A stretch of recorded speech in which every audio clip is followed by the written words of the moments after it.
जी ma'am. जी, मेरा नाम Mrs Rukhsana Anees है।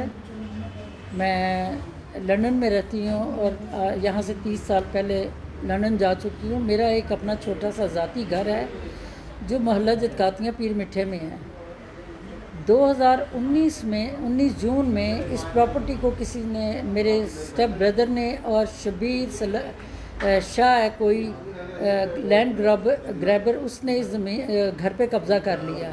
तो जैसा कि मुझे मोहल्ले वालों ने बताया कि तुम्हारे मकान पे कब्ज़ा हो गया, मैं लंदन से आई और मैंने अपने मकान का पोजेसन वापस ले लिया।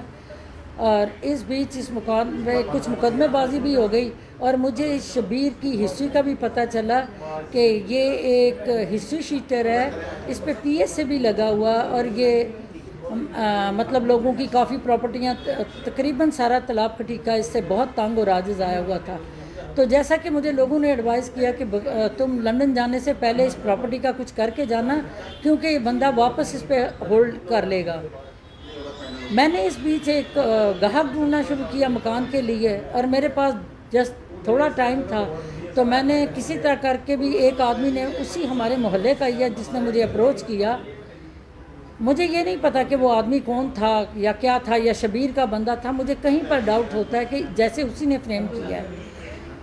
आदमी आया, 25 लाख का मकान मैंने उसको 18 लाख में दे दिया, बात हो गई और उसने पेपर्स तैयार करवाए और जो भी एग्रीमेंट था उसी ने करवाया। मैंने ना पेपर देखे ना पेपर्स को पढ़ा, जैसे उसने कहा मैंने साइन करके 1 लाख रुपया लेके उससे चली गई कि विदिन 3 मंथ्स उसने इसकी रजिस्ट्री करवानी है। उस 3 महीने के बाद मैं अब तक यहाँ लंदन से यहाँ 5 बार आ चुकी हूँ अपने पैसों का तकाजा करने। ना उसने मुझे पैसे दिए, ना उसने जैसे ही मैं यहाँ से निकली वैसे ही वो मकान के अंदर घुस गया। उसको सिर्फ ये कहा था कि मकान पर नज़र रखना कि ये शबीर उस पर कहीं फिर से कब्जा ना करे। वो ख़ुद अपनी फैमिली लेके without my knowledge, without my permission, मेरा लगाया सारा घर था, उधर सारा सामान था, वो घर के अंदर घुस गया और उसके जाके बैठ गया।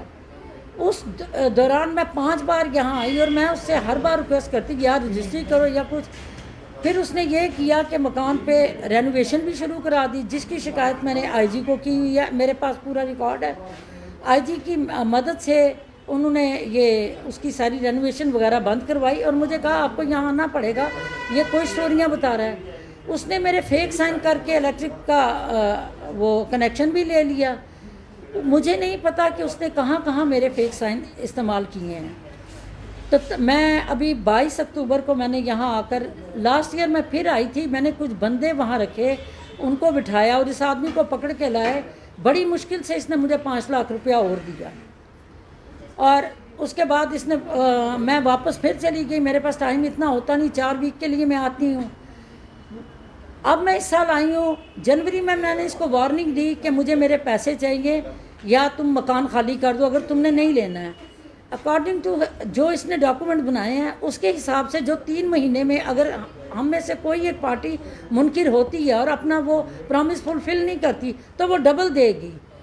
उस 3 महीने को भी आज 3 साल हो रहे हैं। आपका मैडम कोई एग्रीमेंट हुआ है, कोई कागजात? मेरे पास सारे एग्रीमेंट्स और मैंने पिछली अपने प्रेस कॉन्फ्रेंस में सारे कुछ दिखा दिए। इस वक्त सारा कुछ मेरे वकील के पास है और मैंने 22 अक्टूबर को भी एक प्रेस कॉन्फ्रेंस की और अपने गवर्नर साहब को रिक्वेस्ट की थी कि मेरे इस मामले को पर्सनली देखा जाए और मैंने अपने चीफ जस्टिस J&K को भी रिक्वेस्ट की थी और आज मैं मिस्टर मुकेश को भी रिक्वेस्ट करती हूँ कि मिस्टर मुकेश प्लीज़ इस मामले को एज ए सीरियस मैटर देखा जाए। मेरा रोज़ रोज़ लंदन से आना मुनासिब नहीं और मैं जो ये लैंड ग्रैबर हैं, उन लोगों के मकानों पे कब्जे करते हैं, मैं उनको इतनी ढील भी नहीं देना चाहती। अगर मुझे ये कुछ दिनों में ये इसका फ़ैसला ना मिला तो मैं आज सारी प्रेस के सामने कह रही हूँ कि मैं मकान के अंदर चली जाऊँगी, फिर जो होता है हो जाए। फिर मुझे नहीं पता कि अगर मेरी मौत मुझे यहाँ लाई है या मुझे तकदीर ने मेरी मौत इसी तरह लिखी है, वो उसका हल नहीं है। या जान जाए या जो भी कुछ होगा हो जाएगा। और मैं आज कह रही हूँ, अल्लाह कह रही हूँ कि मेरे मकान का कब्ज़ा जिस तरह भी हो सकता है और जितनी जल्दी भी हो सकता है मुझे वापस चाहिए।